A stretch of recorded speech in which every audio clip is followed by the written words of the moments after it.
En otro tema, y este tiene que ver, bueno, con un hecho muy lamentable. Y, a ver, nos golpea a todos, porque todos hemos conocido o sabemos de alguna persona que de cerca lo esté viviendo. ¿De qué estamos hablando? Del bullying. Del bullying que, por ejemplo, se vive en los establecimientos educativos. Ha choqueado al mundo lo que ha pasado en Barcelona con dos gemelas argentinas, recordemos. Una de ellas ha perdido la vida, se ha suicidado, y su hermana, intentando hacer lo mismo, se encuentra internada en gravísimo estado. ¿Cuán frecuente es el bullying y a qué responde? Esa es una de las preguntas que vamos a realizarnos aquí en esta mesa de debate, de conversación, de charla. Es un placer, un honor, Laura, recibirlos a ellos dos. Así es, Celia, como vos decías, ¿no? En esta problemática hemos convocado, la vamos a saludar a la licenciada Fabiana Lavaquet, que es la presidenta del Colegio de Psicólogos de la provincia de Tucumán, y al secretario de Participación Ciudadana, el doctor José Farjat. Bienvenidos. Buenas bienvenidos. tardes. Bueno, hacía preguntas, a ver, estos interrogantes que todos nos hacemos, ¿no? ¿El bullying a qué responde? No sé con quién comenzamos y cuán frecuente es ver esto en los establecimientos educativos sin irnos hasta España. Lamentablemente la noticia nos lleva a esto, pero es algo que nos interpela o nos llama a interpelarnos a todos, ¿no? En la sociedad. Bueno, el bullying en principio es una de las muchas formas de naturalización de la violencia, ¿no? Es decir, tiene que ver con una situación de abuso de alguien con más poder sobre alguien con menos poder. El bullying tiene que ver con lugares asimétricos dentro de un conjunto, como puede ser el aula, pero también puede ser la familia u otros espacios, donde alguien que detenta una posición de superioridad sobre otro ejerce sobre ese niño, sobre ese compañero, pero también sobre ese niño que puede ser su hijo, puede ser su sobrino, lo que fuere, hace de esto un ejercicio de violencia. Esta violencia, cuando es en el contexto escolar, la caracterizamos como bullying, pero me interesa situar que es una de las muchas formas en las que naturalizamos el ejercicio de la violencia sobre alguien vulnerable, ¿no? Bien, licenciada. Doctor, ¿cuán frecuente es? ¿Cuántas denuncias reciben en el área que está a su cargo en la Secretaría de Seguridad Ciudadana? Bueno, te cuento, Celia, el bullying en Argentina, sí, a diferencia de Inglaterra o de algunos lugares donde está penalizado a través del Código Penal, sí, no es un delito. No es un delito. Es una conducta de riesgo y como bien lo definía la licenciada, con quien la verdad que me alegra que podamos estar hoy aquí sentados, porque hemos articulado muchas acciones en conjunto con el Colegio de Psicólogos y con su presidenta. Es violencia, no es broma, es humillación, es una amenaza. Estos desbalances de poderes donde empieza a aparecer por primera vez y lo detectan, porque son menores de edad quienes son la víctima y el victimario. Esto es importante. Cuando hay violencia con adultos que dicen me hicieron bullying, no, estamos cometiendo un error porque la categorización es con menores de edad. Ah, para bullying es con menores de edad. Buen punto para remarcar, ¿no? Esto de los menores de edad. ¿Por qué decimos esto? Porque cuando hay una violencia de un adulto a un menor o hay un acoso, estamos hablando de otra figura y podemos entrar en grooming, podemos entrar en otras figuras que sí pueden ser penales. En el caso, como bien lo marca Fabiana, tenemos que entender que esto está pasando en el mundo, es un hecho que no se le prestaba mucha atención. En la Unión Europea, vaya la casualidad que este hecho haya sido en Europa, son los primeros que establecieron el día de concientización y sensibilización con lo que se llamó en un primer momento el acoso escolar. Pero como bien lo refería Fabiana, se da en el club de barrio, se da en la academia de danza, se puede dar en una biblioteca, en cualquier lugar que se practique deporte, pero sumado a algo más peligroso que es el ciberbullying. Hoy, esa violencia que se daba en el territorio físico, que se daba en un establecimiento, se vuelve incesante con un meme, se vuelve incesante con la viralización de un video, con un perfil falso en una red social que tome de punto a alguien, y esa viralización provoca también un daño tan invisible, pero tan profundo, que tenemos que estar atentos. ¿Cómo podemos actuar, a ver, como papás? Porque de hecho, con Celia hemos hecho la escuela primaria, la secundaria, también ya existía el bullying. de aquí a 30 años te estamos hablando. Quizás Quizás no se lo veía como bullying, pero a ver, las niñas de 10, 11 años, por ejemplo, doy un caso, en mi escuela, en la escuela del campo, las niñas de 10, un poquito más desarrolladas, quizás un poquito más gorditas, también le hacían bullying. ¿Y cómo lo veían los papás? Porque los papás también vienen desde casa, cómo podemos actuar, cómo podemos hablar, y si la escuela está preparada para tratar este tema. Bueno, si querés contesto y después le doy pie a Fabiana para contarte. Nosotros trabajamos lo que se llama matrices de prevención de grupos de riesgo. Lo hacemos junto con el Ministerio de Educación, trabajamos con la Secretaría de Gestión y Fortalecimiento Escolar, trabajamos con una dirección que lleva adelante programas de convivencia escolar. Esto es importante porque Argentina tiene una ley en la cual todos los establecimientos públicos tienen que hacer su acuerdo de convivencia. Ya no es un tema de la víctima y el victimario, sino de la comunidad educativa, y yo también hago un esfuerzo cuando trabajamos con los clubes, todo, que esto tiene que ser imitado por muchas instituciones. Tenemos que hacer los acuerdos, ¿por qué?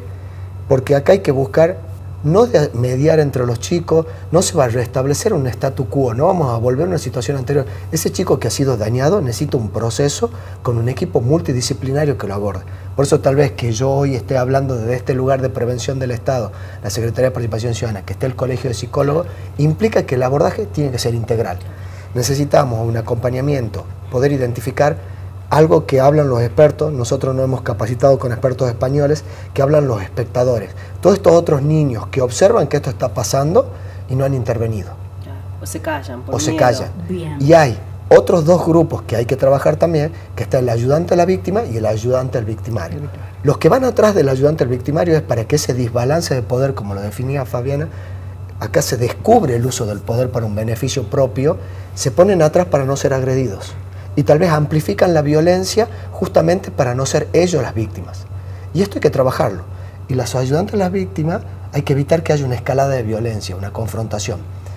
Muchas veces lo que se ha hecho es dejar pasar y tomar al acoso escolar, que lo hablamos como bullying o ciberbullying, como una broma. Y no es una broma, es violencia. Desde el lado psicológico, licenciada. Lo que señala José es muy importante porque él describe cómo esto ya es objeto de políticas públicas, ¿no? Ya no es un problema privado claro, de la familia o del niño que sufre bullying, sino que tiene una dimensión tal que es objeto de políticas públicas. Ahora, para pensarlo, lo que yo te puedo agregar es el lugar que tiene cada uno en esto, ¿no? Cuando nosotras hicimos la escuela, ustedes son mucho más jóvenes que yo, pero aún en mi época, lo que hoy lo pensamos como este constructo que es el bullying, era la broma. ¿Pero qué broma? Era en realidad la naturalización de la broma agresiva. Exacto, de la broma agresiva, de la discriminación, de la violencia solapada bajo la forma del apodo. Licenciada, de la diferencia. ¿Siempre es con alguien diferente? Claro. La emergencia del bullying como fenómeno, de la conducta de acoso, siempre tiene que ver con un mecanismo donde se segrega al diferente por diferente, ¿no? Y esto es lo que permite que el que ejerce la violencia y quienes se agazapan detrás de él, muchas veces, como vos lo explicás, para no ser agredidos, se cohesionan entre sí, poniendo como objeto extraño, como objeto de agresión a alguien por ser diferente, ¿no? Insisto en que el obstáculo que los que a esta altura del partido somos adultos, el obstáculo que tenemos que vencer es en nosotros mismos la naturalización de esto como una broma posible, como parte de nuestros intercambios, ¿no? Entonces, para que las políticas públicas tengan efecto en el colectivo, es importante que los adultos dejemos de naturalizar. Y digo esto porque me parece que los chicos hoy, los que están en la escuela hoy, que ya están protegidos por estas políticas, bueno, les va a ir mejor. Es decir, tienen más herramientas para no ser objeto de acoso, ¿no? Tienen a dónde apelar, a quién acudir, saben qué hacer, saben discriminar cuando están siendo objeto de bullying y saben que pueden apelar. Los que tenemos que hacer un cambio de paradigma somos sobre todo los adultos, los papás, los docentes, los directivos, porque nosotros en nuestra matriz de formación hemos naturalizado la violencia si nosotros ahora nos ponemos a pensar un poco lo que vos decís, resignificamos, no, pero eso que me decían, o eso que yo decía, eso que yo le decía al compañero que tenía acento de Bolivia, o a la compañera que era gorda. Claro, entonces me parece que para que haya un avance en la dirección de la implementación de estas políticas que tienen que ver con la salud de las instituciones y con la salud de los chicos, es importante que los adultos podamos resignificar estas cuestiones y dejar de entenderlas como una broma, dejar de entenderlas como un intercambio natural y posible y empezar a pensarlas como un ejercicio de violencia del que nos tenemos que correr, ¿no? Bien, doctor, recién usted mencionaba, ¿no?, un grupo de estudiantes o de alumnos que se encolumnan detrás de aquel que ataca, ¿no?, cuando hablamos de bullying. Una pregunta que todos nos hacemos es ¿cuán preparados están los docentes, ¿no?, para encarar este tema? Y en todo caso, si el trabajo es interdisciplinario dentro del establecimiento educativo, que no me consta sea actualmente así en todos los establecimientos educativos de Tucumán o del país, digo, ¿no debieran por ahí generar un líder que pueda contrarrestar y ponerse del lado de quien sería la víctima o el atacado para poder defenderlo y en este caso sopesar un poco ese desequilibrio? ¿Cuánto tiempo tengo para contestarte? 2. Tu pregunta pasa que tu pregunta tiene mucha... Sí. Algo importante, Tucumán es pionero en trabajar. El año pasado hemos ganado un premio internacional desde la Secretaría con el programa Seguridad Inteligente, que uno de los temas es ciberbullying. Lo trabajamos junto con el Ministerio de Educación y hemos sido testigos de las capacitaciones, tanto a través de la plataforma Formar y a través de lo que se llaman formaciones situadas en diferentes puntos de la provincia, donde se está trabajando los nuevos acuerdos escolares. Esto es importante. Segundo, muchas escuelas están trabajando en cómo abordar estas situaciones con equipos de SAS y GPI, que son áreas específicas del Ministerio de Educación, y nosotros de la Secretaría de Participación Ciudadana, a través de la teoría de las representaciones, porque a veces por no hablar de estas temáticas, no se puede identificar cómo funciona. Entonces, el hecho ya de exponerlo en la escena pública, pasarlo a la agenda gubernamental y después que sea en la agenda de la ciudadanía también, eso provoca el cambio cultural para que mejoremos. Una cuestión importante para tener presente: las capacitaciones a nivel internacional hablan, en algunos casos, de tener un mecanismo anti-bullying. En otros hablan de equipos interdisciplinarios que estén haciendo ese abordaje. Y en otros que los propios protagonistas, chicos, tomen intervención en todo esto. Hay una versión que nosotros con José María Avilés, que fue quien nos capacitó, un especialista en bullying español, estuvo en Tucumán y nosotros estuvimos con él cuando iniciamos todo el proceso de trabajo preventivo. Él abordaba: no vayamos a tratar de mediar, no vayamos a abordar algo que no conocemos, y 3 puntos, pero que rápido tenemos que trabajar. Desterremos, en mi tiempo sucedía y no pasaba nada. Esa es una vieja añoranza o un mal recuerdo. Sí pasaba y no sabíamos el dolor, porque hoy estamos viendo cómo muchas personas que han sido víctimas de bullying en ese momento les dolió profundamente y tuvieron que hacer un esfuerzo con profesionales para superarlo. Quiere decir que lo que nosotros vemos a veces tiene que ir más allá de lo que observamos con los ojos. Bien. Punto 2.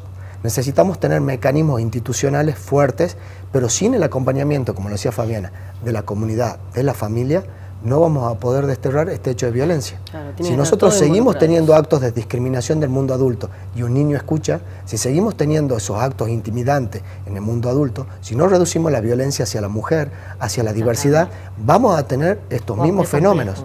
Entonces acá hay que trabajar profundamente, conociendo de la violencia, quiénes son los grupos de riesgo, factores protectorios. Y hay un modelo en el que trabajamos en la Secretaría, que es el modelo ecológico. Vemos la persona, vemos los más cercanos, que es la familia, vemos lo comunitario y lo institucional, y también lo que hablamos socialmente. Porque a veces está el hecho de bullying cuando nos reímos con un meme que nos llegó de un niño, y nuestro hijo ve que nos estamos riendo de eso. Y estamos amplificando el bullying. O naturalizándolo. ¿Cómo trabaja la Secretaría con los establecimientos? ¿A dónde se puede denunciar? Es muy fácil. 484-4000, interno 567, de lunes a viernes de 8:30 a 13, armamos agenda. Nosotros trabajamos en lo que se llama matrices de prevención. Hablamos de la temática, cómo se desenvuelve, cuáles son mecanismos para fortalecer a los chicos, cuáles son los equipos que intervienen junto con el Ministerio de Educación. Las denuncias en este caso las canalizamos por el Ministerio de Educación para que ellos hagan un abordaje. Porque no es una denuncia policial. No. Cuando es entre niños, lo que tenemos que hacer es un abordaje profesional de una situación que estamos teniendo que hay que resolver. Con cada establecimiento, cada municipio, creo, o comuna, también hemos trabajado tienen con que involucrarse. municipios y ahora, la semana que viene, tenemos el día martes una reunión con TikTok Latinoamérica, que se pusieron en contacto con la Secretaría. Y en mi caso me han pedido que llevemos adelante capacitaciones con varias temáticas que están referidas a todo lo que es Ese vinculado tema a la deberíamos tecnología. tratarlo también, El tema de ¿no? las Desarrollar redes las redes sociales, sociales. es un tema. Claro, claro. Todo un tema. Ahora, te agrego, si alguien está preocupado por este tema, porque lo sufre, porque lo observa, espontáneamente se puede presentar en la Secretaría y ahí recibir un asesoramiento. Sí, es más, esta mañana... Recibir el asesoramiento. Sí, nosotros Sí. hacemos asesoramiento y acompañamiento y tratamos de ligar con los equipos técnicos del Ministerio de Educación en el caso de escuelas públicas. En el caso de escuelas privadas también hemos ido, veían recién ustedes, hemos visitado la gran mayoría de colegios privados de San Miguel de Tucumán y también del interior, trabajando con los equipos docentes, partimos ahí, después trabajamos con los jóvenes y tenemos un proyecto que se llama Escuelas Preventivas, donde se corren los equipos adultos y son los propios niños, niñas y adolescentes que empiezan ellos a hablar de estas temáticas y a generar sus anticuerpos ante la violencia. Perfecto, bien. Qué bueno, ¿no? Y los mismos chicos también comenzar a trabajar sobre este tema. Sí. Sería Hablarlo, muy bueno. exponerlo, no esconder el Los papás problema debajo de también. de la alfombra, como se dice, ¿no? Sí, después les voy a acercar audiovisuales y algunas matrices de prevención que realizaron los chicos, Sí. que lo hicimos articuladamente con el Ministerio de Educación y la verdad que esa imaginación, esa creatividad y cómo ellos le dan actualidad a la temática, le dan el lenguaje con el que se utiliza y la tendencia nos va a permitir anticiparnos a algunos hechos. Claro, la capacidad que los chicos a través de los dibujos cuentan lo que viven. cuento un Sería dato. interesante ver las consultas, Sí. ¿no? Saber qué les dicen a los... Nos estamos quedando sin tiempo, la productora nos está apurando, pero bueno, uno no puede dejar de Un tema preguntar, ¿no? importante. En este contacto que muchas veces los chicos tienen con los psicólogos, muchas veces son los psicólogos quienes detectan primariamente esta problemática. Sí, igual me parece que con el desarrollo que tenemos en este momento, por suerte, la problemática aparece sobre todo a nivel comunitario, ¿no? Es a nivel comunitario en las escuelas donde ya se disparan la manifestación de quien está siendo afectado por este problema, ya encuentra en su comunidad, ya encuentra cada vez más en la escuela maneras de Y el maneras de docente, ¿no? responder. Darle importancia a este tema, porque las Totalmente. chiquitas, Sí, las exacto. nenitas que una lamentablemente falleció, que no quieren hablar de la palabra suicidio también, que ese es un tema con mucho tabú. El otro día hablábamos con la licenciada. Sí, bueno, perdón, sí. Laura, desde el área a cargo del tema suicidio dicen que hay que hablarlo siempre y cuando se conozca Claro. cómo abordarlo, ¿no? Bueno, Claro, el día 2 de abordarlo. marzo, con equipos del Sí. Ministerio de Salud, vamos a estar trabajando la adolescencia y estas temáticas Qué con importante, equipos especializados bien. y cómo las redes sociales influyen. Después también deberíamos como Interesante. sumar al Colegio de Psicólogos, porque nosotros hicimos unas estrategias en tiempo de pandemia, que hicimos unos videos de contención en ese contexto de encierro, de aislamiento, y funcionó mucho la articulación entre el Estado y las organizaciones de la sociedad civil, y en este caso un colegio profesional. Bueno, Excelente. temas. Redondeando, Tenemos. perdón, Sí, aporto ahí, sí. que no seamos pesimistas, ¿no? Es cierto que el caso de estas dos nenas nos conmueve, nos desgarra, y cuando aparecen estas noticias de una manera muy disruptiva, siempre nos parece que estamos peor, que vamos 6 pasos atrás de la Ajá. violencia. Entiendo que no es así, eso es de algún modo el impacto que produce la noticia. Pero yo soy optimista en relación a que hay muchos avances en lo que es el trabajo de prevención de la violencia, del bullying y de muchas otras formas de violencia. Creo que como generación tenemos una responsabilidad de ponernos a tono con esto, ¿no? De acompañar mejor a los jóvenes, pero creo que estamos en ese camino, ¿no? Que la noticia disruptiva, espasmódica como esta, como la de Baez Sosa, la de Lucio Dupuy, no nos hagan pensar que estamos mal. Estamos 2 pasos para atrás porque hay una cuestión de la época que tiene que ver con la violencia, pero también hay un trabajo muy serio en políticas públicas y en la formación de nuevos profesionales para abordar estas cuestiones con más eficacia. Mostrarlo, como lo Hablarlo. estamos Dice haciendo. toda la Nos literatura quedamos- preventiva sí. que hay que hablarlo, Que hay y que hablarlo. segundo, Bien. de que hay que ser optimista, porque un niño que escucha de que estos casos no tienen solución está al borde del peligro porque Exacto. se siente solo. No, tienen solución. Exacto. No, Y hay que hablar. Hay que hablarlo, tiene solución, Tiene y solución. lo acompañamos. Absolutamente. Bueno. Doctor, bueno, ha sido un lujo, esto, Tremendo. la verdad, que nos hemos dado. Vamos a convocar, vamos a armar más en este debates. viernes. Sí, ¿eh? me encanta, Bueno. me encanta. Bien. Muchísimas Gracias. gracias, doctor licenciado, por estar con nosotros. No, Gracias a muchas ustedes. gracias a ustedes. Muy bien. ¿Seguimos nosotros, Lauri? Sí, nos vamos con los títulos de